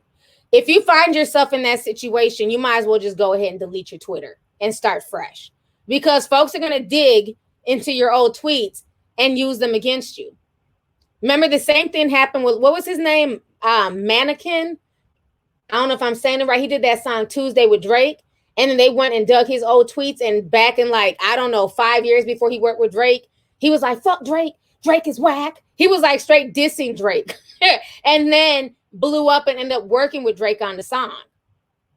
And so, yeah, I don't feel bad for him. He was saying a lot of nasty stuff, talking about dark-skinned people, talking about Asians, talking about gay people. He was saying a lot of just really derogatory crap. And then when he got called out, he tried to, you know, play crazy and like go off on people. Like folks were wrong for digging through his shit when that happens to everybody. So let me go ahead and show y'all the video. I found it. This was him addressing the situation. What's going on? Hey, man, say, man, Scuba Steve, Scuba, you feel me? So, couple tweets and old tweets and shit came out earlier, you feel me, from 2011 when the nigga was like 17, 18, all that type of shit. And my first initial response to the tweets on my story, you feel me, may give people the idea that I don't sympathize with females that have been raped or raping situations. What y'all gotta know is I'm almost 30 years old and I don't fucking tweet, don't got the password to my Twitter, no none of that. So them old views is in the same light as a Justin Bieber when he got caught singing, saying whoop whoop whoop or all that other shit. I'm not switching the motherfucking, you know what I'm saying, blame or light to nobody else, but that's old shit that you can't judge me on. As far as the homophobic tweets, I got goddamn homosexuals that work in my label, you feel me? You know what I'm saying, that's personally working with me, you know what I'm saying? I deal with him twice, 2-3 times out the month in person, in real life for a week at a time, you know what I'm saying, dealing with my career. My baby brother Chico is blacker than Lil Yachty, so you can't think I'm a colorist, you feel me? Like, all that shit was just some old shit from when the nigga was young and just wilding out and damn near being with y'all with Divine. That shit is nowadays as a fucking troll or something, you feel me? But I don't stand on none of them views. Them views is not Sada of today, you feel me? I'm a grown, different, whole type of man and that understand that shit like that is not acceptable. You understand what I'm saying? Even being at the same time, my initial reaction and response to the page on my post when I commented was due to me being who I am as a man, coming from where I come from and not feeling like I'm going to get pressed by anybody about any situation. So me calling that page what I called that page at that time was not me just looking at his thumbnail and going at what his that person. Okay, sir, we don't care. Jan. Next case, he was doing too much talking. And then why did he throw Lil Yachty into it? I can't be colorist. My brother's as black as Lil Yachty. Lil Yachty's over there living his best life. Not the fame. Why you bring Lil Yachty into that shit? Just because you have a dark-skinned brother, that means you can't be a colorist? You sound crazy as cat shit. You know how many people, you know, have dark-skinned children and dark-skinned mothers and fathers, and they're still colorists? So because your little brother is black as hell, that means that you're just not a colorist. You know, and this just goes to show people, like, you got to watch what you post on social media. Nothing is ever gone, you know, and just because I understand that people grow, okay? Like, people say certain shit when they're kids that they probably wouldn't say when they're older. But that's what you call having just, you know, decorum. If you're not bold enough to go say that to somebody's face, then you probably shouldn't tweet it. Okay? If you're not willing to go and disrespect a group of people to their face, keep your damn comments to yourself. So I don't feel bad for this man. So he can miss me with the tiny violins and the tattooed tears, because when everything first came out, he was very arrogant. He was cussing folks out on Twitter. So what? It don't matter. I said it. Okay, well, stand in your shit. We don't need a damn song and dance. See, now your bag may be affected. Now folks aren't streaming the song that you did with Nicki like that. So now he's changing his tune because he's still new in the game. I mean, he's been around for a while, but I don't listen to his music. But yeah, he was going to go on for like another 2 minutes. Not on my damn stream. We got the point. Let me see here. Somebody has sent a super chat. Brian M sent 5, says Mariah Carey don't know J-Lo for a reason. Anyway, shout out to the tea sipping lambs and hit the like button for clear skin. Thank you so much. I appreciate the super chat. Yes, you guys, please hit that like button. Philly T sent 20, says what I got from what I saw. Oh, it just disappeared. Damn. Okay. It like literally just disappeared. I was trying to read it. Let me see here. Hudson River says most Caribbean Latinos have African ancestry. More are just starting to embrace it. The North and East Coast puts about 80% in the same bag. Thank you so much. I appreciate that. Thank you. Stephanie Brown says, love your internet, sis. You be speaking facts. Prayers to Nigeria. October is definitely living up to the horror story, but you keep us smiling through all this. You're beautiful. Thank you so much. I appreciate it. Thank you for coming through. Stan says, T, it's a term of endearment because in Ecuador, they call my mom Negrita and Sheva Brown. Hispanic is not black. Love from New Jersey. Thank you. I appreciate that. So yeah, that was like kind of like the conflict because some Latinos were saying that, yeah, it's a term of endearment. It can be. Other people were saying from J-Lo, absolutely not. And then another thing you got to realize too, that a lot of these more white looking like Hispanics, like the J-Los, because honestly, I grew up in the Midwest, so we didn't have like a huge Puerto Rican, Dominican population. There was some, but it's not like New York, right? So for people who didn't grow up like on the East Coast, you thought growing up in the Midwest that a lot of Puerto Ricans look like J-Lo and Ricky Martin. That's what I thought. I was surprised when I finally traveled and went to other cities and I saw people who spoke Spanish who were just as dark as I was, so you have a whole thing with like the Afro-Latinos. And a lot of them were saying that they don't find it funny or cool because of their skin tone and how they look. They've always had to embrace being Afro-Latino. But now you have a lot of mazitos, I think that's what you guys call them, like lighter skin or more Eurocentric looking Puerto Ricans, now trying to claim their Afro heritage, but they're doing it when it's convenient. Case in point, Evelyn Lozada. Remember, for 10 years on Basketball Wives, I'm Puerto Rican, I'm Puerto Rican, I'm Puerto Rican. Okay, we get it. She kept almost doing that to make herself up here compared to the full black girls, right?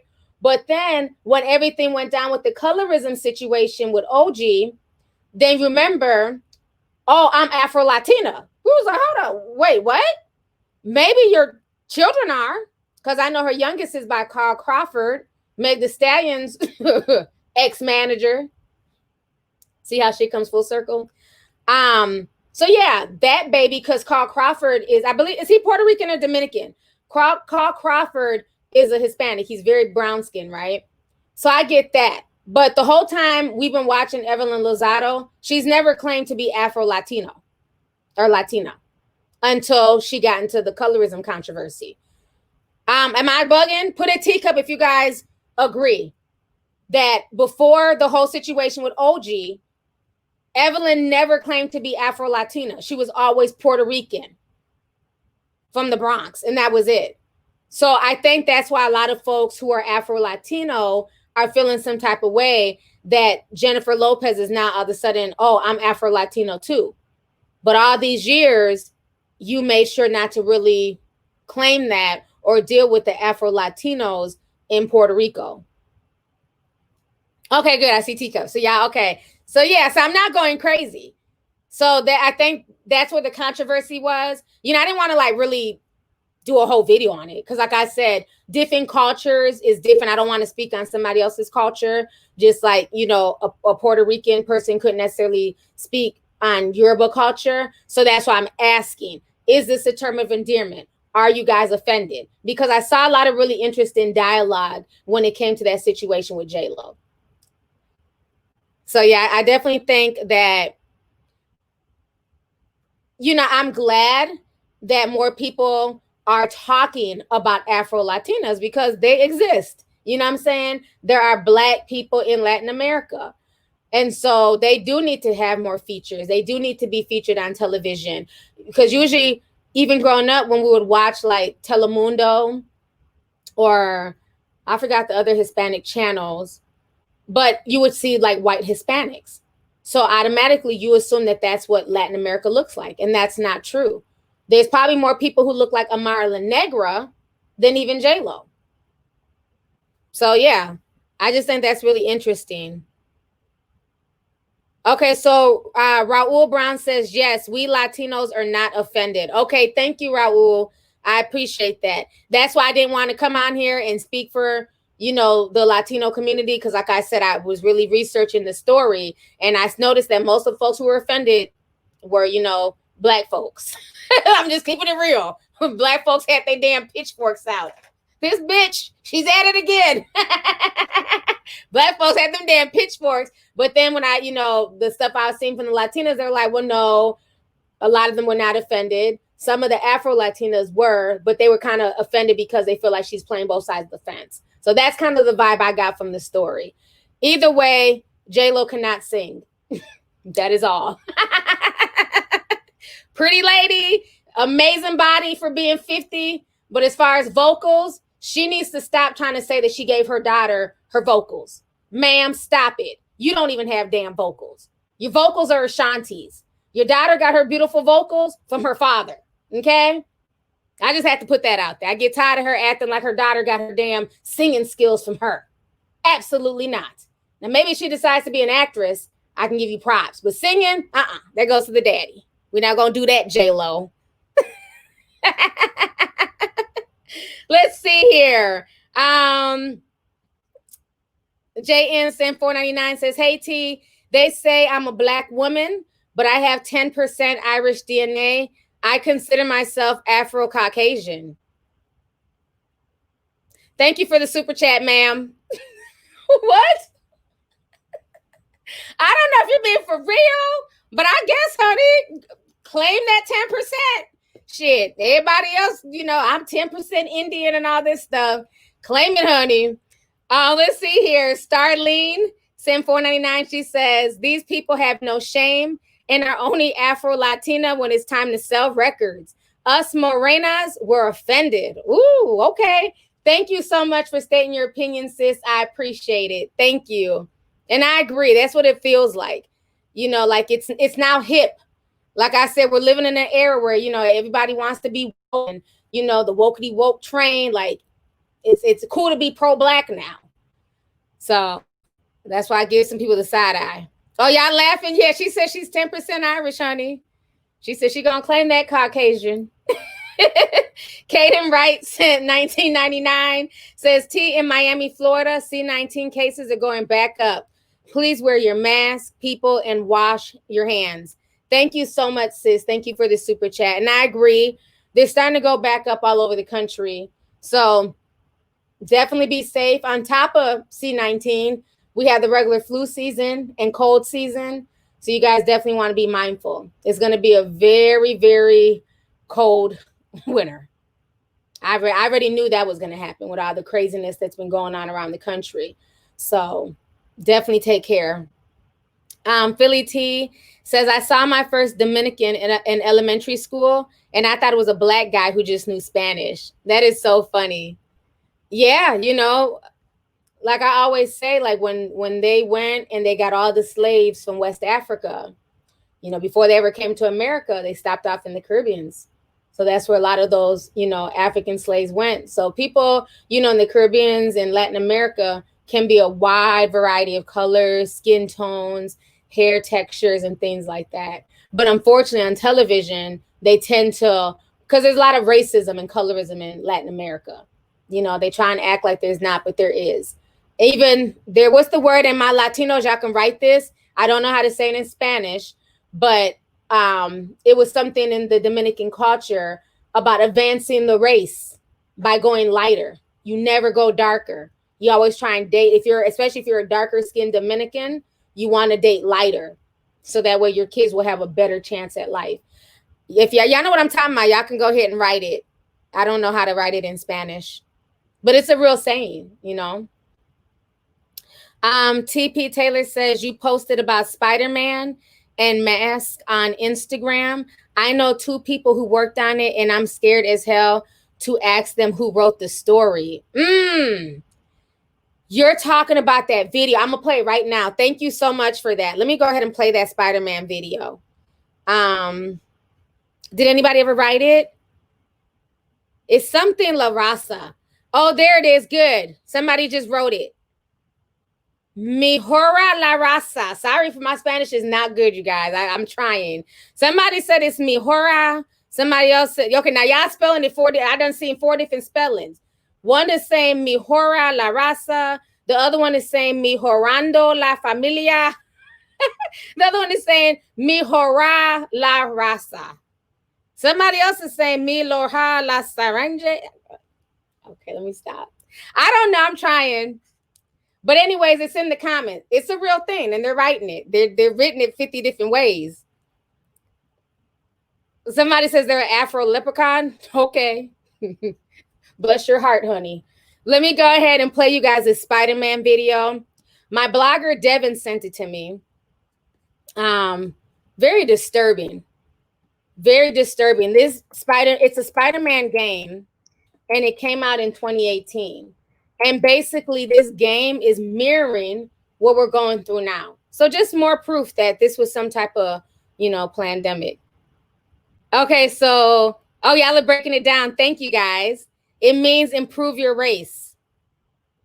Bettering the race. Right, so I was right. Could I get a teacup for knowing that? See, I learned about all cultures. I may not know how to pronounce it, but I knew it was a real thing. So thank you, guys, for breaking that down. Shout out to all my Latinos in the house. Boricua. Morena. Hey. Let me go ahead and find the video of Spider-Man. Give me just a second. Poor Britney Spears, honey. Britney. Okay, here's the Spider-Man video. Let me go ahead and show y'all this real quick. Very disturbing. Just a second here. Okay, this is the video that the tea sipper was talking about here. I'm gonna mute it. Sounds like a bunch of backfeed. But just watch the video. You see everybody's in mask. The people here are sick. So what Devin was telling me, he was saying that basically there's something being sprayed in New York City. And it's getting people sick. It's some type of virus or something that's making them sick. So they're forcing everyone, even like the police and stuff, to wear masks. And then you guys see the homeless tents in the background. And that's kind of like what's going on here in the Twin Cities and around the country, where homelessness is on the rise because people lost their jobs due to C-19. So this was a game from 2018. So, yeah, it's just really disturbing, the stuff that's being shown to us in these movies and in these games concerning C-19. So, yeah, if you know the people who worked on that game, definitely try and get the tea, because I would like to know, like, where they came up with that storyline for the game, And it's very interesting that they're all wearing masks in that game. Yeah, it's very creepy. Let's see here. Okay, Starlini says Blaquanin. I don't know how to pronounce that. Blanquita, and Prieta are proper terms for people who look like J-Lo. I'm trying, y'all. Negrita and Morena are for people like us who are brown skinned. She was trying to remain relevant by using outrage culture. Oh, wow.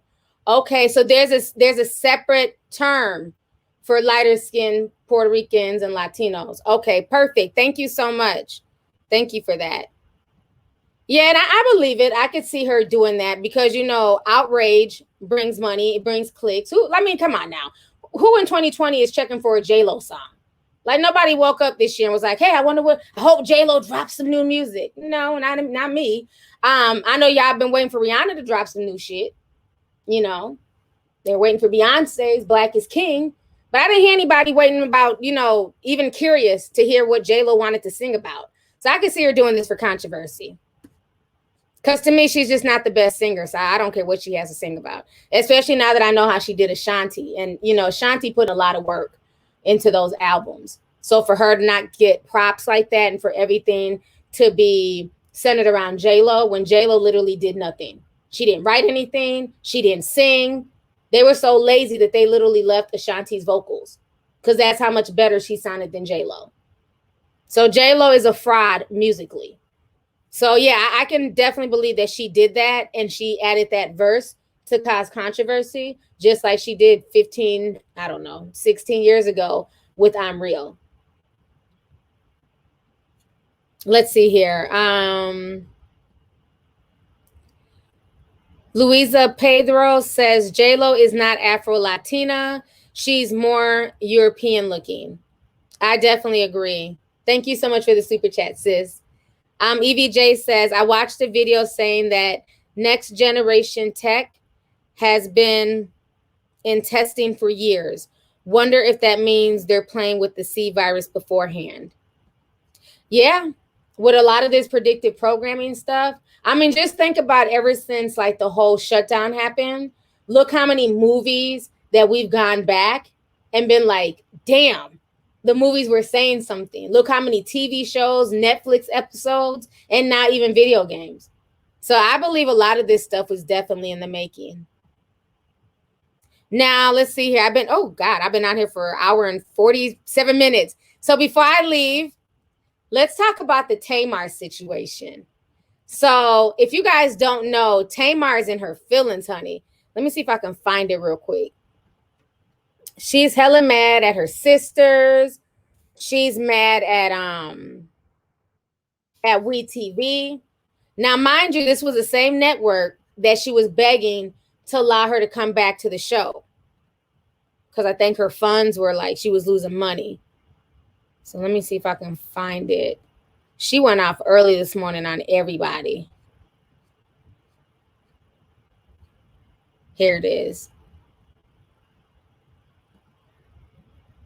Okay, so basically the trailer came out for the new Braxton Family Values, and it pissed her off. Let me see if I can find the trailer. Okay, here's the trailer. All right, give me just a second here. Pull this up real quick.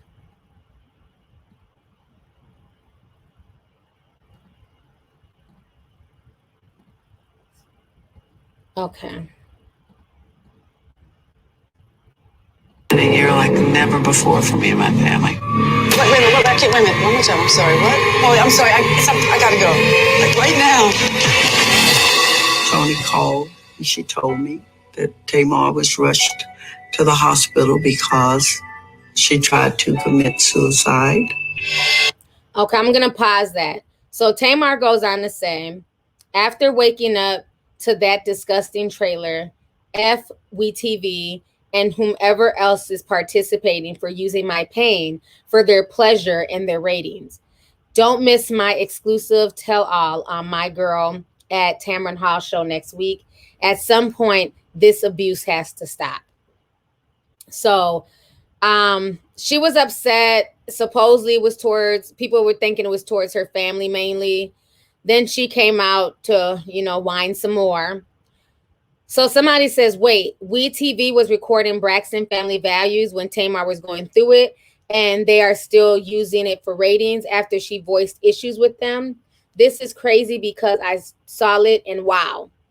Then Tamar says, no, pumpkin, they wasn't. It's all restaged for TV. That's my effing issue. Remember at WeTV said we had parted ways in August.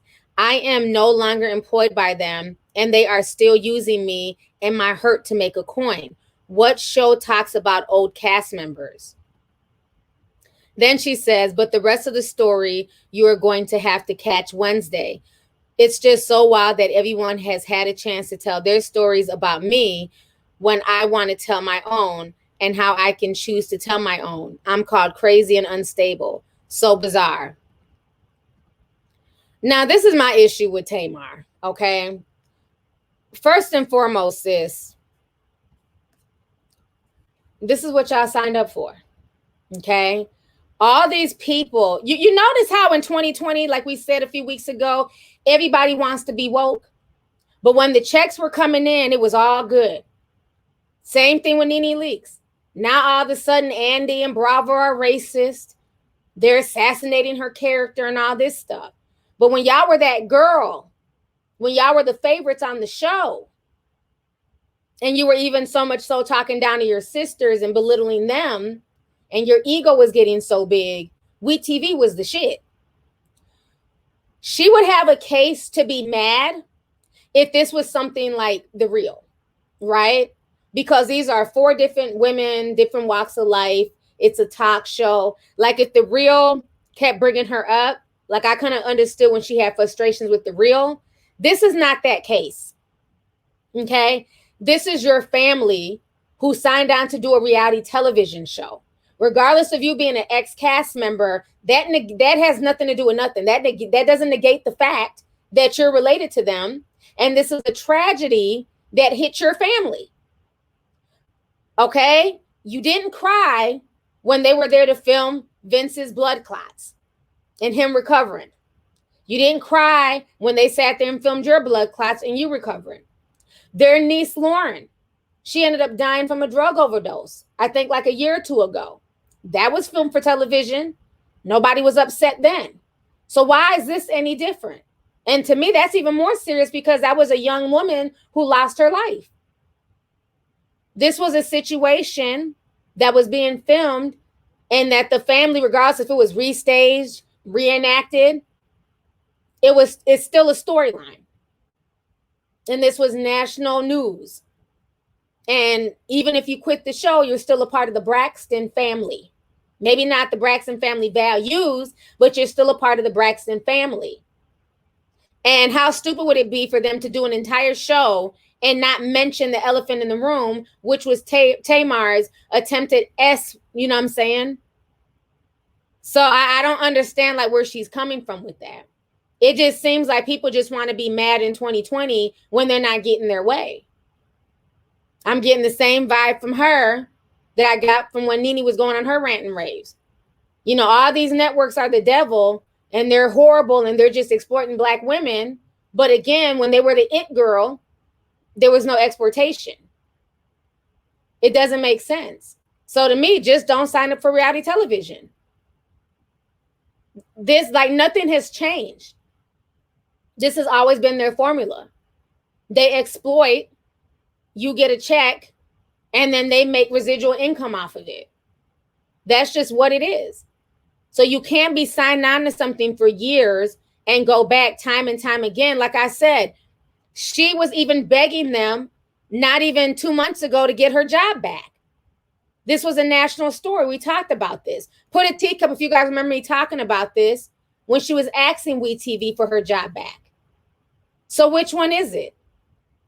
Are they the devil because they're not going to allow you to walk all over them and you know, make it your show? Because that's what it seems like to me.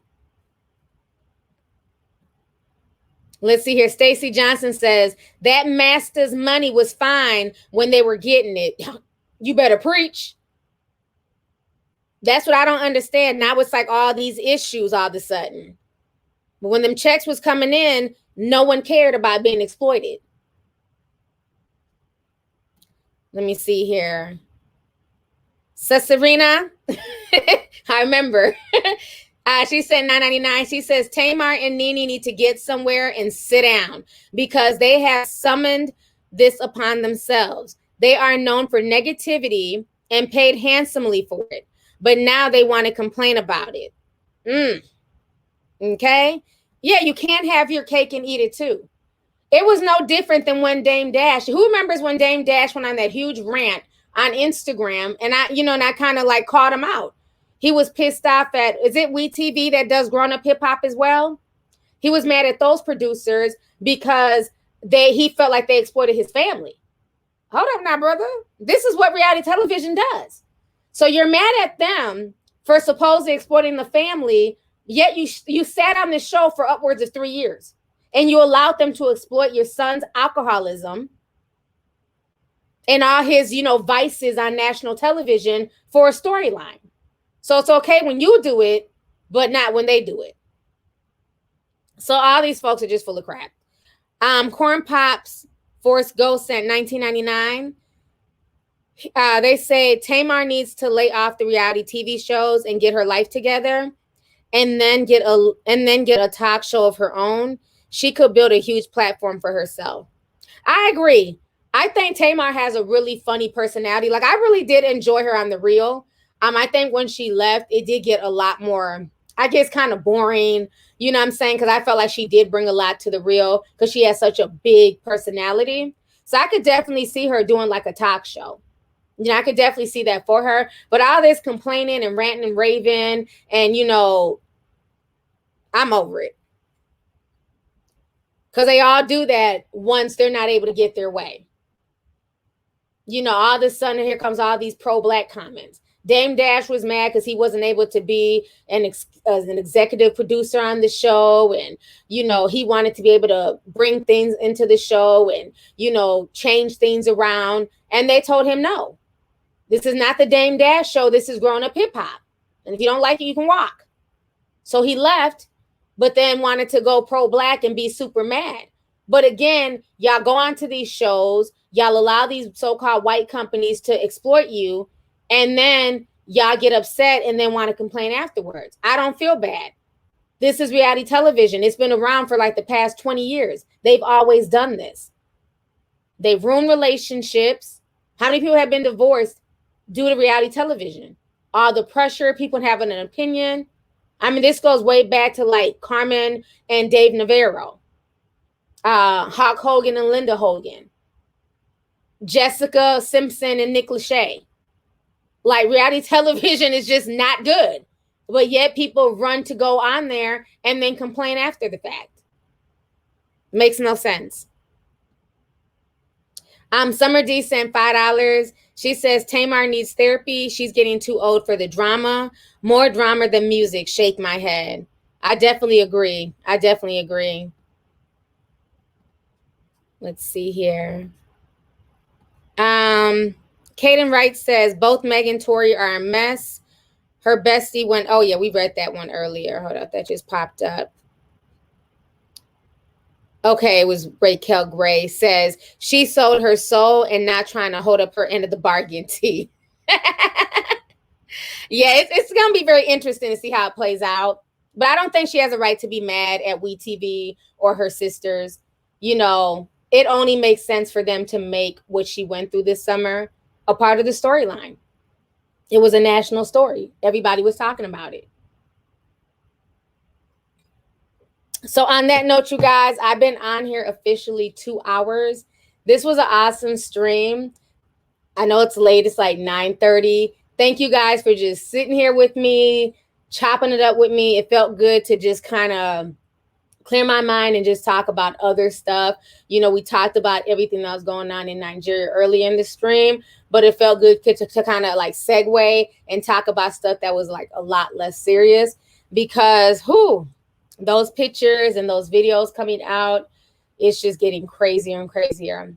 So let's keep everybody in prayer, from Nigeria to Africa itself, because there's a lot of conflict right now all over Africa, Latin America, America here, Canada. We just got to keep everybody in prayer because 2020 has just not been any joke. And also make sure to take time for yourself, and your mental health. If you need to log off the internet, take hours off, take a day off, definitely shut it off because it's just so much, we're bombarded so much with just stuff, instant information, sadness, and if you're not ready for some of these hashtags, do not venture into them because some of those hashtags will just be like, the stuff I've seen has just been, I'm never going to be able to get out of my head. So if you're very spiritually sensitive, I would just kind of watch going into certain hashtags right now with the SARS situation. So on that note, you guys, thank you so much for once again spending time with me. And I will talk to you guys later. You guys have a good evening. Bye.